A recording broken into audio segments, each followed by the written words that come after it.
सगळं सांगायला होतं, तुम्ही काय करताय एससी म्हणून? मग तुमची जबाबदारी आहे. 4 दिवसापूर्वी येऊन तुझ्या ऑफिसमध्ये सांगून गेलोय ही सगळी माणसं होती, ही शिवसेनेला कंदील मोर्चाला. तुम्हाला काय हलक्यात घ्यायचं म्हटलं रे? आ काय समजताय स्वतःला तुम्ही? पहिली माणसं बाहेर काढायला सांगायचे, काय करायला सांगा.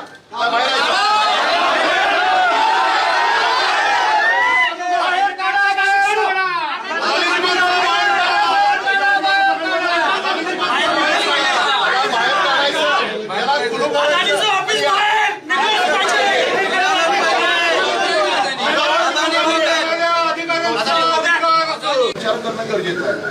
शेतकऱ्याला फक्त रात्रीच आपण देतो,